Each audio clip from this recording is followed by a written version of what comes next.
Hi, everyone. My name's Amelia. I'm with the Ellenville Public Library and Museum, and we are using the UCLA Ulster County Library Association's Zoom account. They have graciously allowed us to have it today so that this program can be shared with everyone. So we are talking about the third Mrs. Galway with our wonderful presenter, Deirdre Sinnott. And just a little bit about our fantastic author. Deirdre Sinnott is a native of Utica, New York, and a lifelong civil rights activist. She has dedicated her life to fighting institutionalized racism. She attended Syracuse University, where she earned a BFA in theater. She has been a historical consultant for the National Parks Service's survey of Oneida County, New York's Underground Railroad sites. And the report is due to be published in 2022. Ooh, got a little sneak peek of a project there. That's fantastic. So a little housekeeping. This is going to be recorded. If you have any questions, please put them into the chat and we will go over them for the Q&A section at the end. And if you have read the book or you have not, let me know in the chat so we know how much of this book to spoil for you. All right, thank you for listening to me talk forever. Now, please take it away, our wonderful presenter, Deirdre Sinnott. Thank you, Amelia. I really appreciate it. And I was so happy when the email came through that said that Ellenville Library, which is the one who initiated this talk, was asking me to speak. I come to Ellenville quite often to meet with very, very good friends of mine who live up in the Hudson Valley. And I live in New York, but I have a place in the Catskills too. And so we get together in some of the wonderful restaurants of Ellenville. And I would like to, I'm sorry, I really wish we could be there in person. That would be so nice. But that is the situation that we are in.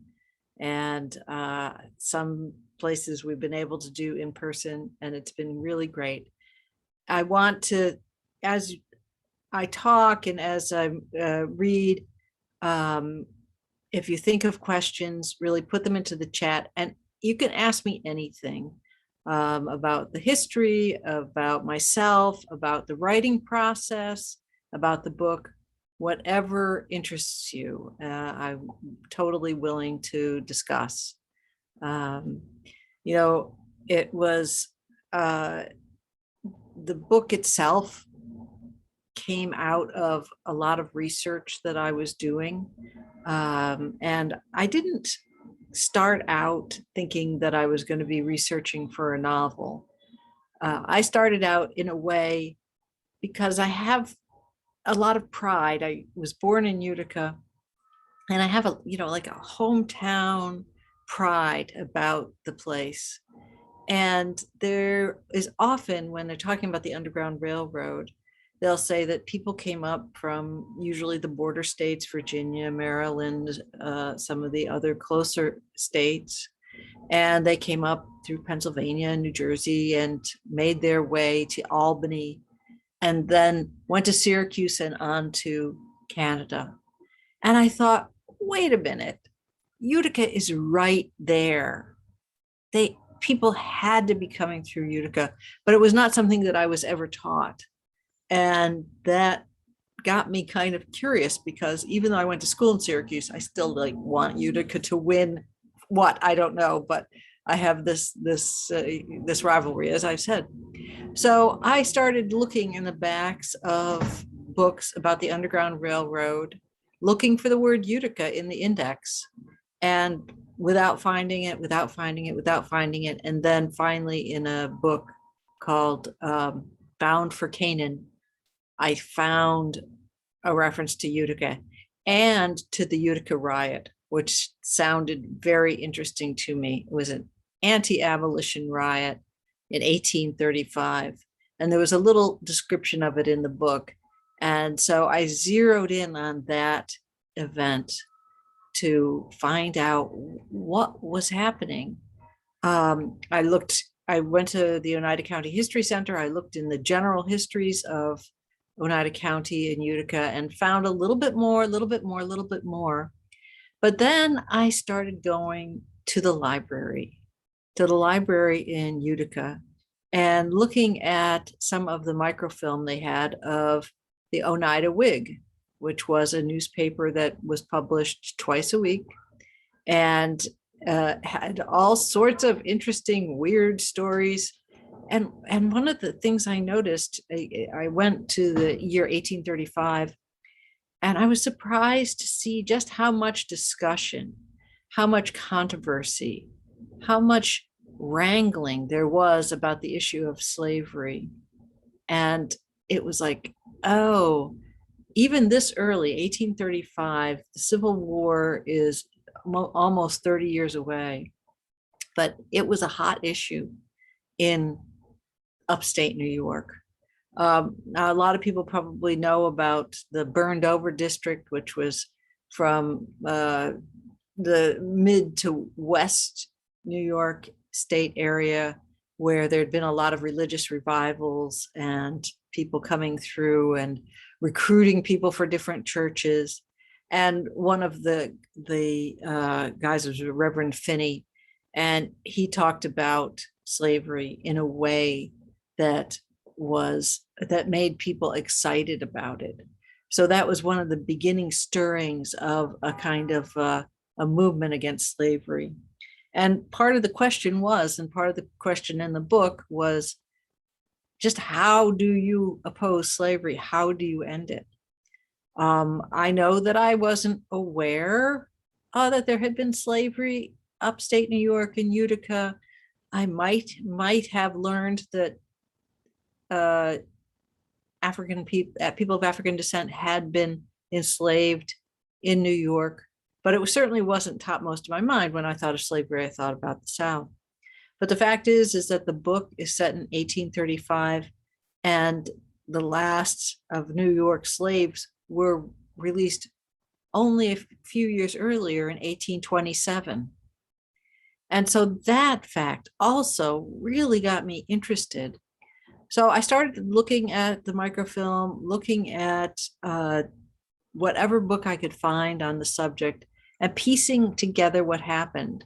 And between the library and the Oneida County History Center and the books that they had and others that were online and some in Syracuse University Library, I gathered a list of over 600 people who had participated in the founding meeting of the New York Anti-Slavery Society, which was October 21st, 1835. And that meeting was the focus of an anti-abolition riot. Now, the main political difference between the two factions was that one was for colonization. In other words, sending free people of African descent to the west coast of Africa, to Liberia, which was already a colony of the United States at that time. And they were to colonize, the idea was they were to colonize Africa and bring Christianity and build their own society there. It was very much controlled by the white leaders of colonization society. And on the other side of this question of how to end the slavery, how to deal with it, was the Garrisonian William Lloyd Garrison. In 1831, it started the newspaper, The Liberator, and he was for immediate emancipation, or in other words, doing something about slavery immediately, and not like in New York, having a long withering away of slavery, but to get rid of it, to clear off the nation's soul. I know that learning about colonization was something very new to me, because I had not even realized that that was a policy. And it grew out of when the British stopped the transatlantic slave trade, which cut off people who were transporting slaves from Africa to sell in the Caribbean or in the United States or in South America, they would stop ships. They would get the enslaved peoples off the ships, and then they would sink the ships, set them on fire. So they had to do something with the people who they had liberated from these slavers, and they brought them to the west coast of Africa, to Sierra Leone. So in a way, Liberia was modeled after that. I only noticed that Liberia existed when I heard about some conflict that was going on there, and all the names of the people were American sounding names, and it was very different than other countries, and that was one of the first indications I had. So I started following the details and also speaking about this anti-abolition riot. One of the characters in the book, who, if you've read it, I'm sorry, that means I'm supposed to put money in my meter, but my husband's doing that. One of the characters in the book is Alvin Stewart, and he is a real person who was an abolitionist in Utica, a lawyer who apparently was very dazzling in the courtroom and argued well, and you would attack from all sides his opposition. He was one of the people who called originally for the founding meeting of the New York Anti-Slavery Society to happen. And he was very devoted to the cause, and also well-known in Utica, known well enough that an effigy of him, a scarecrow of him, was burned in an anti-abolition riot in 1834. So there was a lot of activity leading up to the founding meeting of the New York Anti-Slavery Society, and there was a lot of opposition. And this opposition were the leaders of the town. The Senator Samuel Beardsley was in the United States Congress, and he was talking at meetings about how he would rather see Utica burned to the ground than to have it stained by having an abolition meeting there.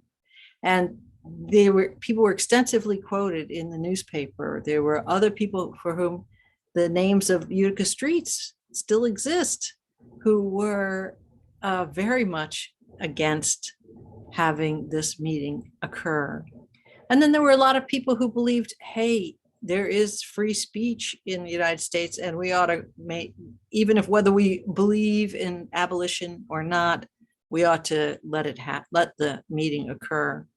So there was a whole tumult, and on the day of the meeting, Alvin Stewart was able to get the meeting started at 10 o'clock. Meanwhile, in the courthouse, just a block and a half away, there's a committee of 25 gentlemen of property and standing who've organized themselves, plus a whole lot of other people out on the streets who had been reading all of this opposition in the newspaper and getting very excited. And apparently some people may have paid for the bars to be open all night long in Utica, so that there was a bit of a drunken aspect to the crowd that followed the committee of 25 when they left the courthouse and came to the Bleecker Street Presbyterian Church, where the abolitionists were meeting, disrupted the meeting, stopped it cold, much to the surprise of Gerrit Smith, who was a leading light of the Colonization Society, who had been talking to abolitionists and kind of getting his opinions shaken a bit. And he went there really out of curiosity. He had something else to do in Utica. And to have the meeting disrupted and to have the free speech stopped really bothered him. So he got up in the middle of the mayhem and said, everybody come to Peterborough tomorrow. I will protect you and we will continue this meeting. And it's a really interesting thing in this situation that our politics are in now, to have brave people stand up at moments when they may be surrounded by a lot of opposition, and some of it violent, to say the right thing, just because he believed in the principle of free speech and the ability to gather. So Peterborough is 30 miles away. And when people came out of the church after the disruption, they were pelted with eggs and stones and mud. It was a very rainy day. And some of them walked the 30 miles to Peterborough. There was a story in the newspaper about Dr. Arba Blair from Rome, New York, who was hit by a stone in the head as he was trying to get to Peterborough, and he and his group ended up finding safety with the Stockbridge Indians. Well, that's the Brothertown Indians, sorry. So, it was just, people had been whipped up, and, it was a violent situation. About 500 delegates plus new people came and sat in that church, or in that meeting house in Peterborough, and that building still exists. It's a lovely building. The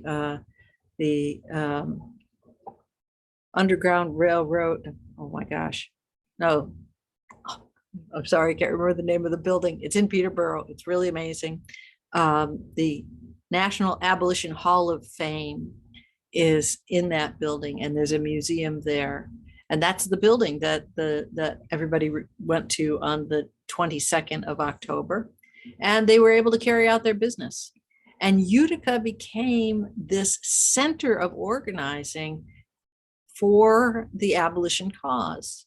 They hired people who were going out on speaking tours throughout the state, and they were forming new anti-slavery societies all over. And so this was a very prominent area. They had like libraries where they could send a whole bunch of books and pamphlets to anybody who's starting a new organization. They were extremely well organized and a well-oiled machine, as a historian recently called it. Also, not only was there all that abolition stuff that was organizing that was going on, there was another element that is very important to remember. When we think about abolitionists, we often think about a lot of people of European descent who were maybe the ones who wrote histories about the Underground Railroad, about abolition, whose names were in the newspapers. Whereas the African-American community in Utica in particular, but pretty much all throughout the state, all throughout the county anyway, in Oneida, were involved in abolition. They went to meetings that were held. They voted at meetings. They spoke at meetings. Oftentimes they would have, if there was a meeting, they might have a person who had recently escaped enslavement, who was a freedom seeker, and maybe on their way to Canada or on their way someplace else, or settled in any one of the small communities or larger cities inside New York State. I read a little article in an abolition newspaper that was published in Utica called The Friend of Man, that said that people were going through who needed help weekly through Utica.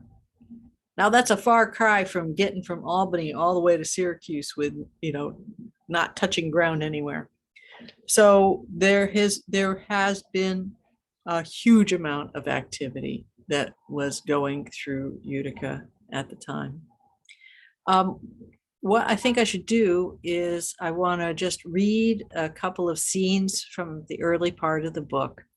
And then we'll open it up for discussion. And as I say, any question is a fine question to ask.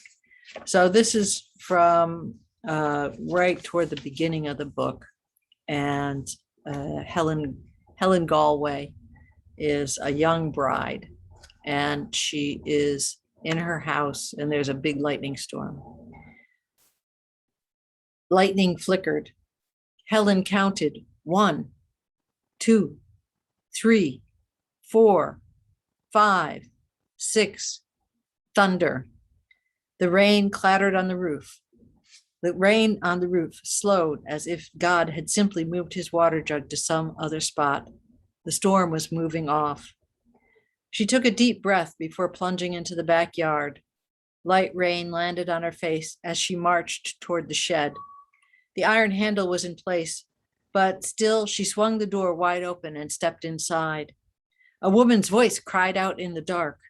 A metal bowl crashed to the ground, and Helen heard scrambling as if she had startled a sleeping fox. Out of the gloom, a skinny black boy leapt before her, a hay fork in his hands. Helen gasped and backed up to the frame of the door, her muscles twitching in fear. "Stop, Joe," came a sharp female voice from the floor. The boy neither dropped the long wooden fork nor backed away. "Sorry, miss," said the voice. "Keep away from me," cried Helen, stepping back. "Joe, I told you," said the voice sternly. "Get back here." The boy lowered the weapon, but did not withdraw. "Sit down," the voice commanded. He kept his eyes on Helen. As he kneeled, he revealed a woman sitting on the dirt floor, her legs straight out in front of her. She leaned against a sturdy built-in cabinet, a very large pregnant belly resting between her legs. "What are you doing here?" demanded Helen, thinking that she should run and get, well, who? Her husband? No, he had a broken leg. The doctor? Oh, heavens, not him. Maggie. She would get Maggie out here. "We sorry, miss. Just getting out of the rain," said the woman, talking very quickly. "Just getting out of the storm. Don't worry. Joe here got surprised is all." "You can't be here," said Helen, calming a little, stepping back into the shed. Looking at the woman more closely, she noticed that her tan blouse drooped with dampness. Her skin, the color of a newspaper left too long in the sun, was heavily freckled, and her face was round as a casserole dish. Her hair disappeared under a dirty gray cap. A shawl was pulled tight across her shoulders as if she were freezing. Suddenly, the woman clutched her stomach and groaned. "Mama," the boy cried. "Is the baby coming now?" said Helen, her voice strangled in a new fear. The last time she'd been around a woman this close to laying in was during her mother's labor. Poor Mama had screamed and ranted when the baby had tried to come out too early. She had pulled off her own breeches and groped at the tiny foot dangling between her thighs. The ordeal had finally ended, but the time spent waiting for her father to get the doctor had been full of blood and panic, leaving Helen helpless and her mother and her newborn brother quite dead. All the doctor had done was hold a mirror to her mother's mouth and declare that she was at peace. "I'm getting a doctor," Helen said, looking back at the house. "No, no," cried the woman. "Don't. The baby ain't coming. Don't bring no one else out here." "You can't have the baby here. I'm getting someone." "No, no, no," the woman pleaded in a loud, desperate voice, her hands skyward, fingers knotted together as if in prayer. The boy jumped to his feet again and grabbed Helen's arm. "Let me go," she yelled and jerked backwards. "No, please, don't be scared. He's just a boy," begged the woman. With her next breath, she began to sing the first few trembling words of a lullaby.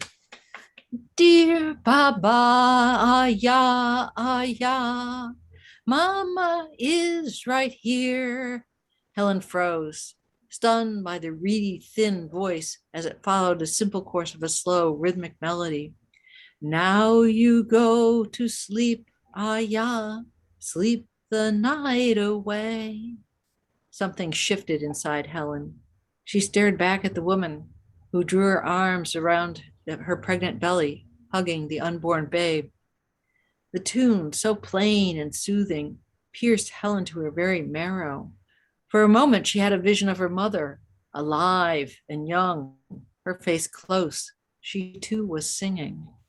The woman's voice cracked as tears coursed down her face. Helen felt tears gathering in her own eyes. "Baba in the hay, ah-ya, Baba sleep away."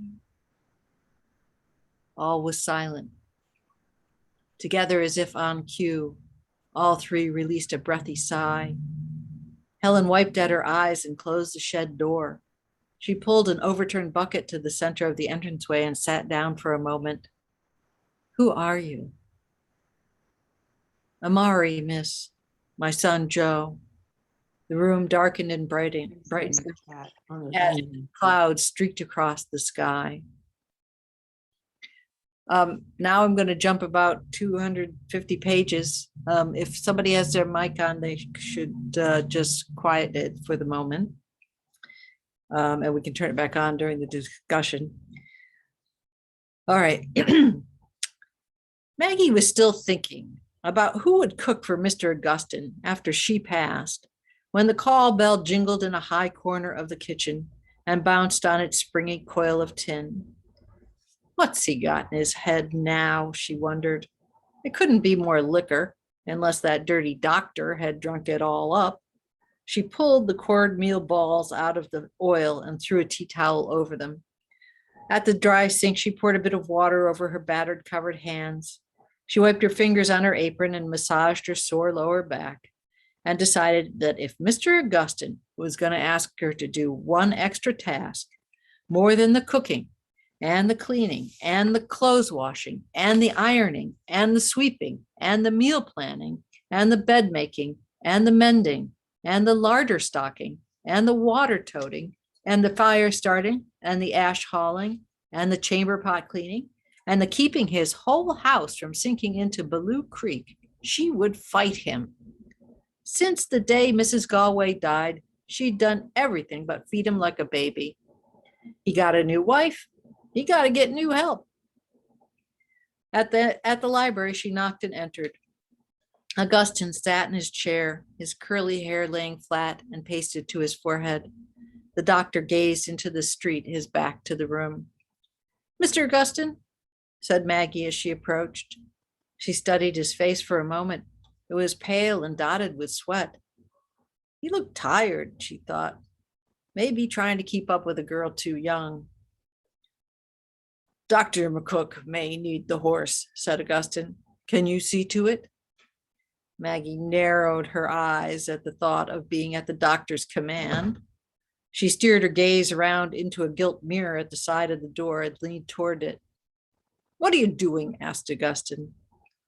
I'm looking to see when I turned into the stable boy, Maggie replied, turning back to him. The doctor's head swung sharply around. Augustin remained placid. I don't ever tell you your business, she added. Oh, certainly not, he said, his mouth rising at the corners. Maggie focused on him. I got to run this house. I got to keep you fed. And now I got to slop out the horse. You better be ready to go on one meal a day and no cakes. Careful, said Augustin. McCook looked on in undisguised outrage. Mr. Augustin, Maggie continued more softly now, all you got to do is put up your little pinky and some smart boy gonna come running. We're gonna find one who'll take care of that horse for a few pieces of bread and a bit of bacon. You'll see. Horace must have got to have a nephew somewhere dying to work. I'll ask him. I'm going to take care of everything. She turned to leave. Is that all? Augustin asked. Maggie snorted and swept toward the door. I see visitors are coming, said McCook. Do you answer the door, or is that too much to ask? Maggie flicked her eyes to the doctor and strode out the room. McCook put his hands behind his back. There's competition for mistress of this house. You be careful too, said Galway, the amusement dropping from his face. A door slammed and Maggie re-entered the room. It's that slave-catching devil Hickox, she murmured. You don't got to see him. I can say that you're laid up. Hickox, Augustin said, glancing toward McCook. Unfortunately, I have to send him in. I'll go get my musket, and you ain't have to do nothing. Why don't he give up coming here? Maggie asked. Please just send him in, said Augustin firmly. You don't owe him, and you keep him away from me. Maggie turned on her heel, moved to the door, opened it, and walked away. Two men stepped into the foyer. The tall, slim slave catcher entered the library first. Rainwater dripped off his wide-brimmed hat and onto the oriental rug Under his black leather vest, his shirt was darkened halfway down his body. Mr. Hickox, said Augustine. Mr. Galway, replied Hickox, removing his hat. His companion entered, his boots leaving a damp trail. This gentleman is my new partner, Sam Swift. You and Mr. Colby have dissolved your arrangement, asked Augustine tersely. I'm afraid Mr. Colby has departed this world, said Hickox, suddenly and during the execution of his duties. Too soon, too soon. May his lot be better in the next. The muscles on the side of Swift's jaw twitched. Mr. Swift here is a good Southern boy. Got mixed up in pugilist circles. Hickox turned to Swift. You could punch him in the head all night long, and he'd never fall, betrayed by a weakness in his stomach. Sometimes a man has to accept abject failure before he can find his true calling. I doubt you came all the way to Utica and to our quiet corner of town in a punishing storm, no less, to talk about Mr. Swift, said Augustine, trying to shift in his chair. Pain crossed his face. Forgive me for being short. As you see, I am indisposed. State your business, sir. We have once again been charged with the highest duty, said Hickox, to find some valuable property. I hope you'll assist us in spreading the word amongst your considerable contacts. He leaned in and passed Augustine a handbill. $150 reward. Escape from the Barnwell Plantation, Virginia, July of this year, 1835. A yellow wench, 30 years old, bright, named Susie. With her is a Negro boy of 10 years named Joey. She is 8 months with child. They may be receiving help. Susie is of light complexion, freckled, well-spoken, and can read, and may be trying to work as a seamstress. Dangerous. The boy is of dark complexion, bushy red hair, skinny-limbed. Originally ran with a mulatto man called Elimus, age 30, since recaptured. From best information, Susie and Joey are in the neighborhood of Frankfort, New Hartford, Utica, or Whitesboro. Any intelligence about the pair should be directed to Abel Hickox, care of the National Hotel at Utica on Genesee Street, north of the canal. Augustine blanched as he read. He looked up and saw Hickox studying him. He crumpled the handbill and tossed it to his side table. McCook picked it up, read it, and whistled. $150. That's a substantial amount, isn't it? How much do you get out of a deal like that? Smirking, Hickox kept his eye on Augustine. Doctor, the risk is all mine. I bought these two after we recovered the man and returned him to Arnold Barnwell. The capture was so costly, Mr. Barnwell no longer had the stomach for it. He turned his steady gaze to the doctor. If they slip away again, as they have over these last 500 miles, then I get nothing. I lose my whole investment. If I catch them, and I will catch them, I can sell each separately. That's 3 for the price of 2. 3, said McCook. The wench, the boy, and the babe. That's 3 by my mathematics. So that's just a short excerpt. And I'm hoping Amelia will pop back on and we can begin the question and answer. Indeed, here I am. I'm going to go ahead and remove the spotlight on you for a second so everyone can see me. Hi, everyone.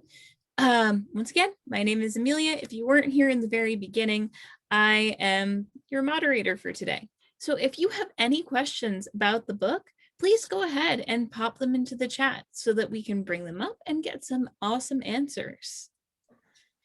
So who wants to go first? And if you would like to send them to me directly, if you would like to ask anonymously, feel free. I can absolutely do that. So you would just look for in the chat, send to Emilia Estep EPLM. That's me. So, okay.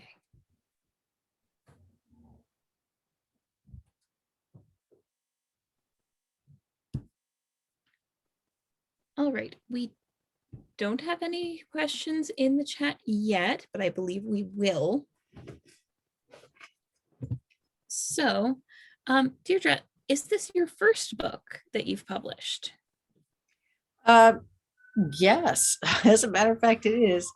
This is my debut novel, and it may seem strange to be a debut novelist at the age of 60.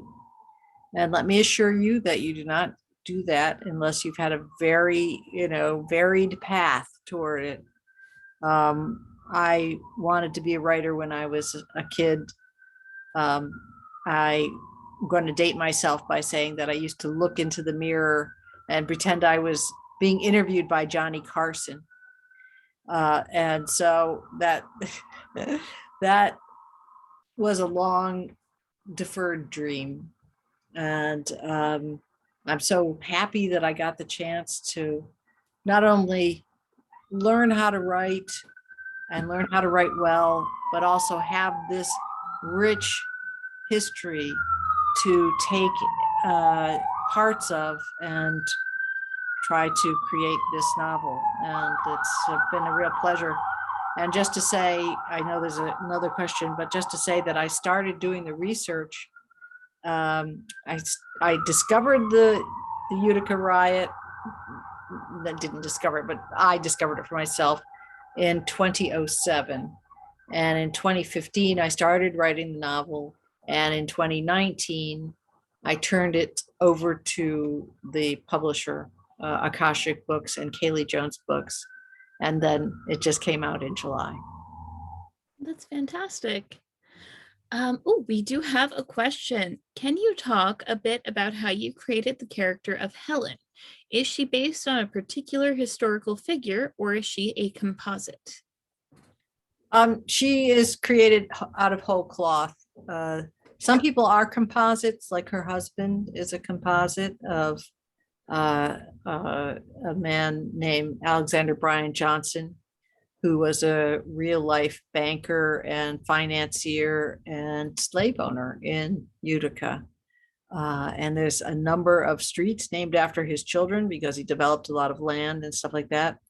The main difference is that he was a teetotaler, no alcohol, and Augustine has a slight drinking problem.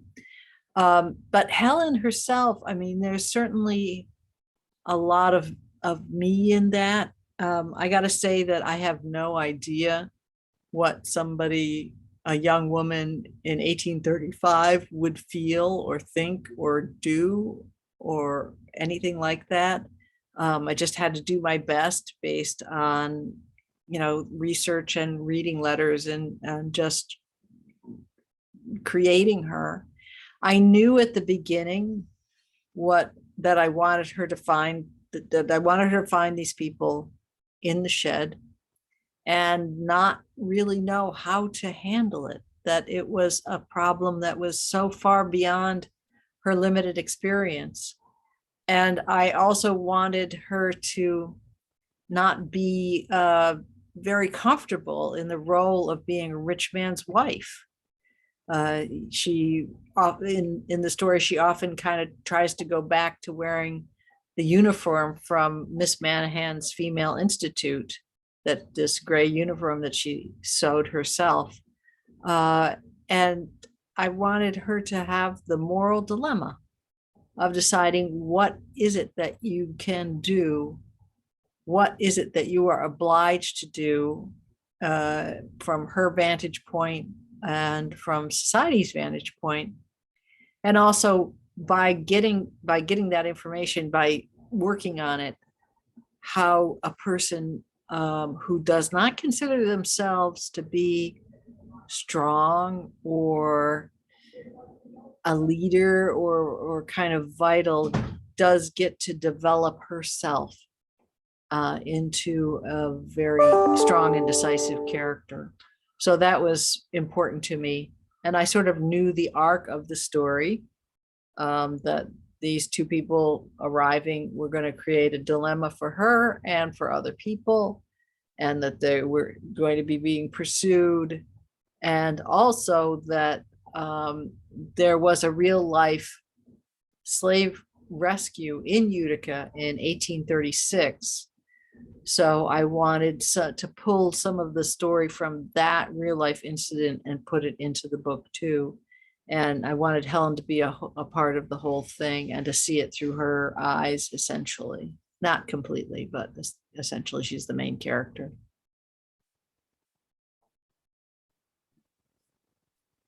Okay, do we have any other questions? That was a fantastic answer. Thank you. If you have a question, again, just type it on in the chat, and we'll go ahead and answer it. In the meantime, I have another question for you. You said you had theater training. Have you ever been in any productions? And if so, what are they? Well, I was a techie and a stage manager and a director when I went into college, and I worked in the theater for 11 years, both in professional theater. I got my union card as a stage manager, which on tour with a version of Cyrano de Bergerac with starring the actor John Cullum, the main female lead got sick. And so her understudy had to go on. And so I had to go on as the orange girl and as a nun and as a lute player on stage. I think it was in Baltimore. I'm pretty sure it was Baltimore. And I remember, I mean, I didn't know how to do makeup. I never wanted to be a performer. I like talking. I can get up and talk in front of an audience, but remembering lines and emoting, I didn't think that was in me. So I got kind of shoved out on stage, and I heard somebody in the audience go, "That's the understudy." And I was supposed to be selling these oranges, and the performers were waving me, "Come up here, orange girl, I will buy an orange from you." And at one point, a cavalier, because there's a guy with a sword, came in, and he's supposed to kiss the orange girl. He kissed me and almost pulled my wig off. And I must say that John Cullum was so happy to tease me on stage and take the lute as he took it from me and slap my buttocks as I left the stage. It was just, and also people were very thrilled about the fact that I who am not terribly nun-like, played a nun. So that was my big moment on stage, and I'm glad I had it, but I don't think I could make a career out of it, frankly. Okay, thank you for answering my question. I was wondering, theater, so interesting. So do we have any questions? Not so far. So I will ask another. When did you start working with the National Park Service? And how has that been for you? This was an amazing project that was initiated by one of the important rangers at the Fort Stanwix National Monument. And his idea was that they needed to try to find some stories about African Americans that they could tell in the context of Fort Stanwix. And Fort Stanwix was mostly active during the French and Indian War. It was a very early fort. It was Fort Schuyler, but then they changed it to Fort Schuyler because at first it was named by a British commander. But anyway, Fort Stanwix is what stuck. Oh no, anyway, Fort Stanwix. So anyway, he wanted to be able to tell people who came to the fort stories about the region, the area right around the fort, and possibly if there was any African American soldiers who were in the fort. fighting. And so he asked Judith Wellman, who is a really wonderful historian of New York State history, who lives in the Oswego area, to pull together a team to do a survey of Oneida County. And I had been involved with the Oneida County Freedom Trail Commission. And three of us, Mary Hayes Gordon, Jan Demichis, and myself, were hired as historical consultants. And as well as the fact that this was also, it started in late summer 2019 and then continued on all through 2020. And what's really amazing is that the research and the writing that I did kind of carried me through that hard 2020 year. And it was something to hang on to. And we, as you said in the introduction, we uncovered, I think, 69 sites around Oneida County that are associated with the Underground Railroad and the African American population. It includes some buildings that still exist. It includes the Welsh community, which was a big influential community in Utica and in Oneida County around abolition. There was an abolitionist who had a whole Welsh paper that was an abolition paper that we still have not gotten, that we've translated only a few copies or a few stories of. And it was amazing. I mean, there's people who are buried in Paris, New York, which is just this, it's like a place where 4 or 5 roads together, but it's not much of a bustling town or anything. There's people, formerly enslaved people, buried there, and their graves are marked to say that that's who they were. So we eventually discovered a lot of history of African Americans during the Revolutionary War. They often might have been there because they were enslaved and they were with their owner as their servant. There was an incident where a guy, an African-American guy, saw some British soldiers creeping up, and he ran and warned the fort that this was happening. And then there's a regiment from, I want to say, Connecticut, that was coming through there with African-American soldiers. So we actually found quite a lot, and we used the opportunity to do this larger survey. And really, one of the things that it proved definitively was there's a sort of an idea in Utica that the African-American community came during the Great Migration. So after World War I, after enslavement, but toward the beginning of the 20th century, there was a huge movement of people out of the South, out of the Jim Crow South, and into the North, into the factories. And that Utica didn't have a Black population before then, but that's absolutely wrong. We found a lot of individuals, we found a whole community. So that was very gratifying, and that work is going to continue. Great, thank you again. Oh, we have another question in the chat. Fantastic. What has the local reaction in Utica been to your book? Is this the first time Utica's role in the abolitionist movement has been researched and written about? There's some great books by Professor Dr. Milton Sinnott, who was a professor of African American history who retired from Syracuse University. He wrote a book called North Star Country, which is about that whole area. And he also wrote a description of the disruption of the New York founding meeting of the New York Anti-Slavery Society. When I found that book, it's like it answered a lot of my questions. As far as I know, this is the first novel about the Underground Railroad and abolition set in Utica.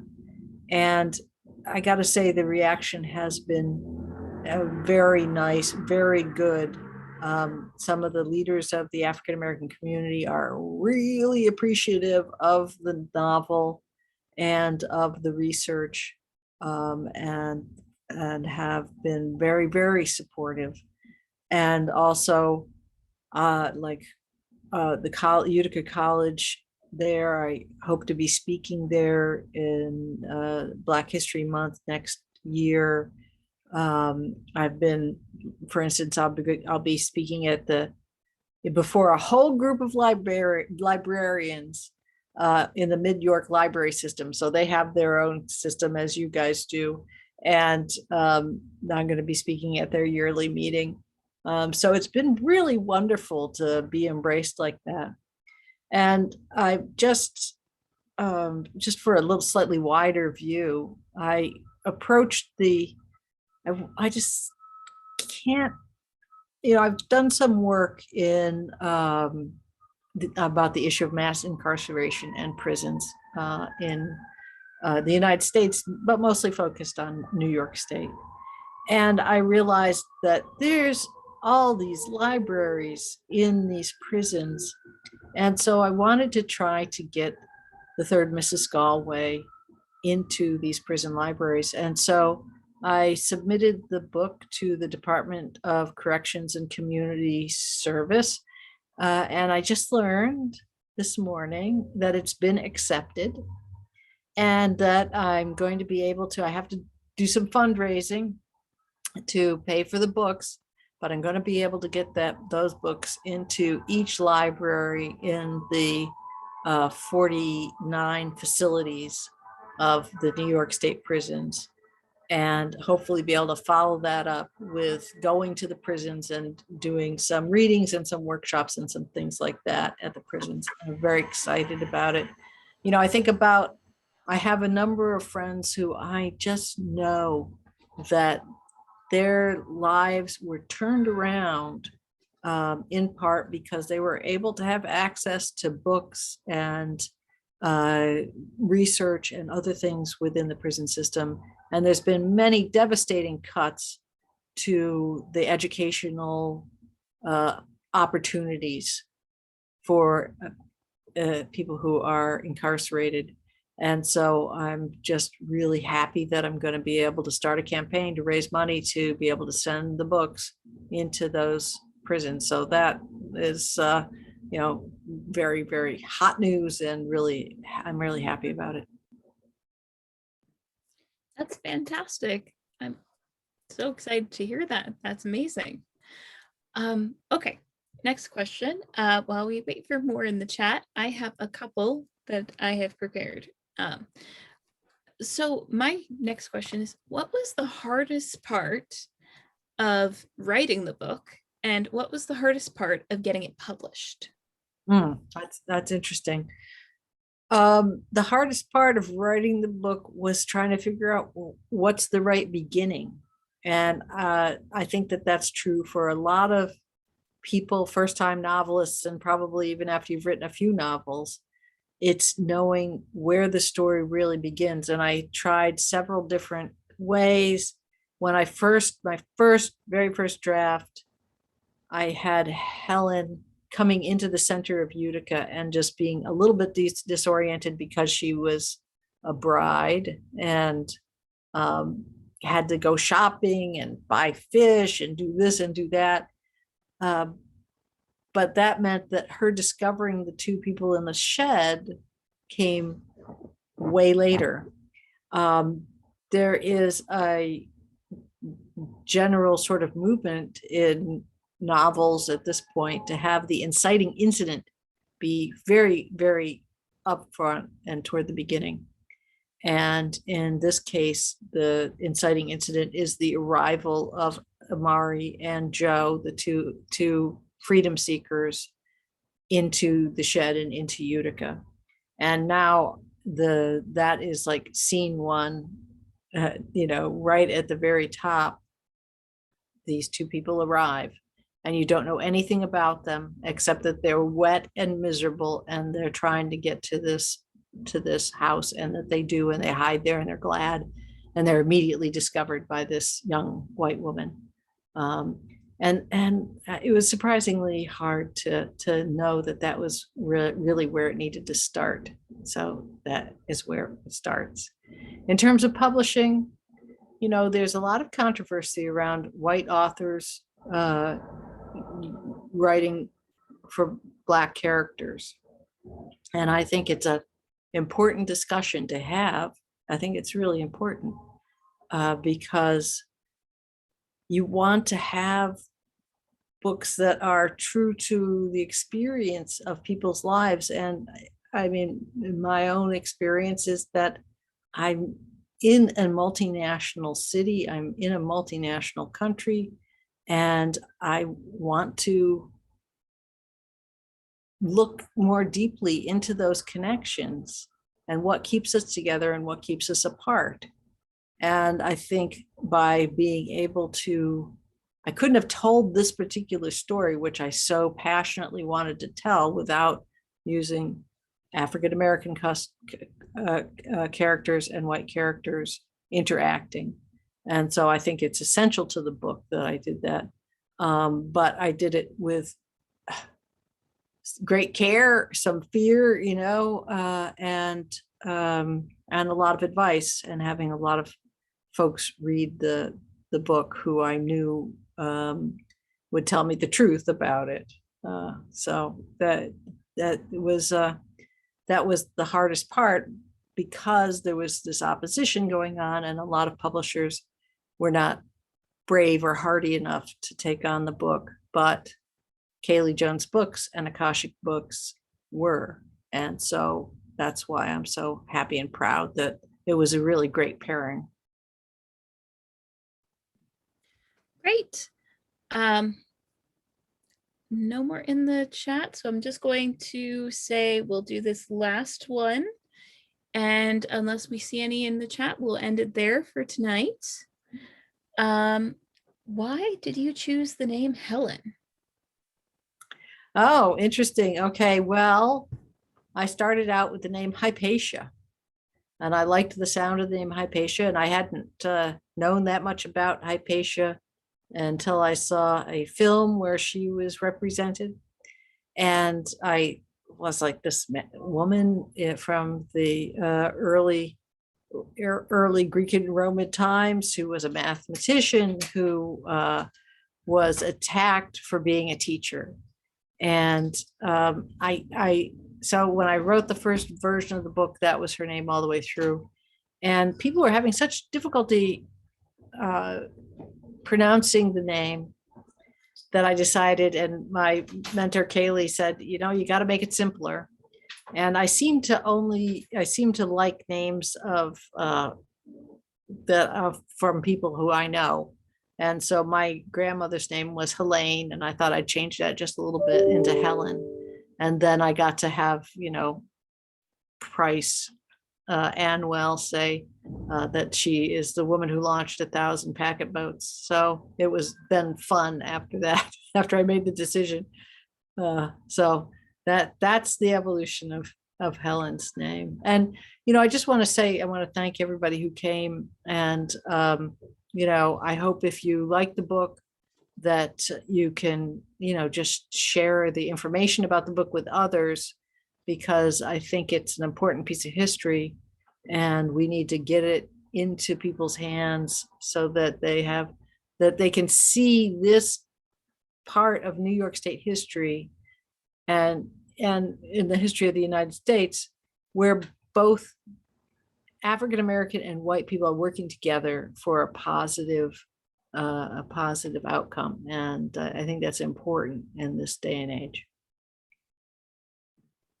Well, thank you so much. And if you look in the chat, you'll see that Liz says thank you too. And says, I recently started reading the book. It is fascinating and well written. Thank you so much for a wonderful presentation. Much appreciated.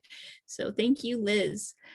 We're going to go ahead and end it here. Thank you all so much for joining us. I'm going to stop the recording now. Thank you again, Deirdre, for doing this talk with us. Okay, here we go.